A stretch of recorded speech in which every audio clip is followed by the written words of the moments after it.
সংসদ চালাই। তাআলাউ ইলা মা আনজালাল্লাহু ওয়া ইলার রাসূল রাআইতাল মুনাফিকিনা ইয়াসুদ্দুনা আনকা সুদুদা।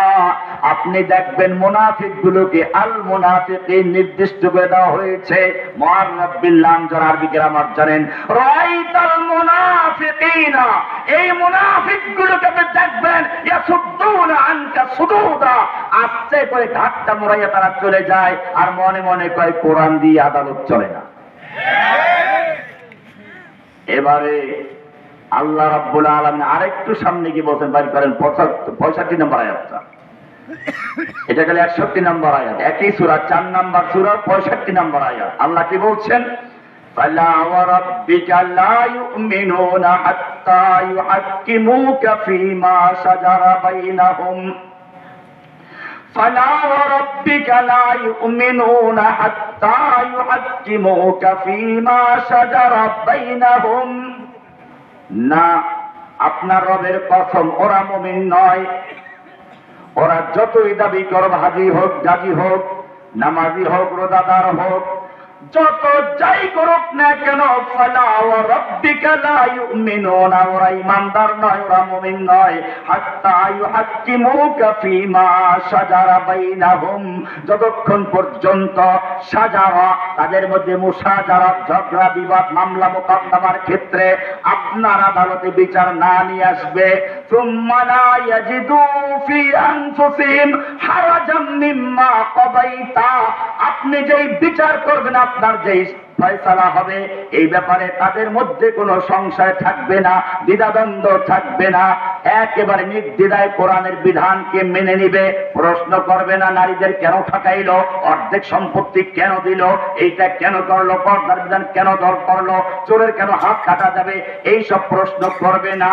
এইরকম নির্দ্বিধায় না মানা পর্যন্ত আল্লাহ কসম করে বলেছেন, ফালা ওয়া রাব্বিকা লা ইউমিনুন, না, আপনার রবের কসম ওরা মুমিন নয়। হাত্তা ইউহাক্কিমুকা ফীমা শাজারা বাইনাহুম, যতক্ষণ পর্যন্ত তাদের পারস্পরিক মামলা মোকদ্দমার ক্ষেত্রে, বিচার ফয়সালার ক্ষেত্রে আপনার কাছে বিচার না নিয়ে আসবে, কোরআনের বিচার না মানবে।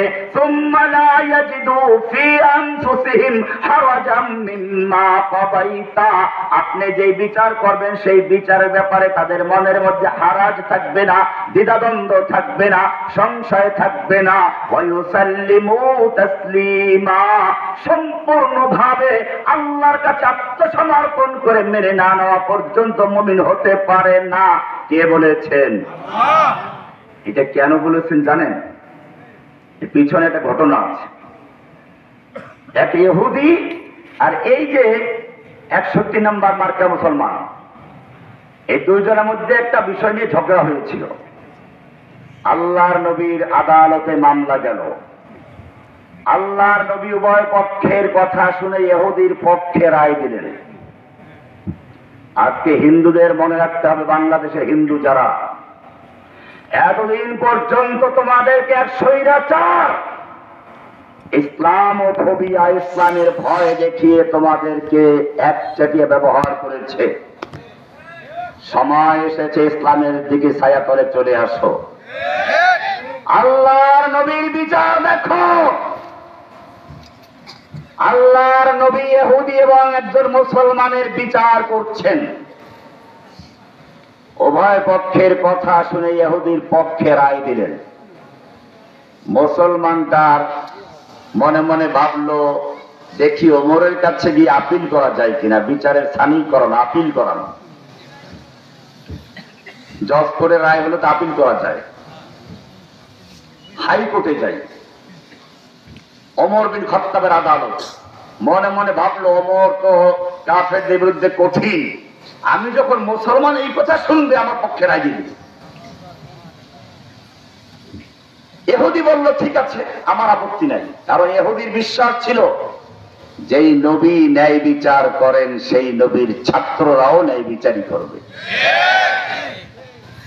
আপনারা দেখেন নাই, সাইদি সাহেবের মামলার সাক্ষী দেওয়ার জন্য একটা হিন্দুকে জোর করা হলো। সাক্ষী দিয়েছিল? দেয় নাই। বরং সাইদি সাহেবের পক্ষে সাক্ষী দেওয়ার জন্য আসলো। তাকে ওখান থেকে অপহরণ করা হলো, নির্যাতন করা হলো, ভারতে নিয়ে পর্যন্ত নির্যাতন করা হলো। তারপরেও লোকটা সাক্ষী দিয়েছে। পক্ষান্তরে আর একজনের মামলার বাদী যে লোকটা, সে লোকটার নাম মুসলমান, দাঁড়িয়েও কিছু দেখলাম আছে, আর বলতেছিল আমাকে জোর করা হয়েছে। তোমাকে জোর করা হয়েছে, জোর করলে কিছু জিনিস জায়েজ আছে, সেটা কারো ক্ষতি করা জায়েজ হবে? এখন সে বলতেছে আমাকে জোর করা হয়েছিল। আপনি এখন বিচার করেন, হিন্দু লোকটা তার জীবন দেওয়ার কত অবস্থা চলে গেছে, নির্যাতন অত্যাচার সহ্য করে, চরম নির্যাতন সহ্য করার জন্য আলেমের বিরুদ্ধে সে সাক্ষী দিতে যায় নাই। অপরদিকে নামধারী একটা মুসলমান সে বাদী হয়ে মামলা করতে সাহস করলো। আপনি কাকে বলবেন? এরা কয় নাম্বার মুসলমান জানেন? 61। আর ওই যে 59, 61, আরো একটা আয়াত আছে যে সম্পর্কে। আয়াতগুলো আপনার ভালো করে মুখস্থ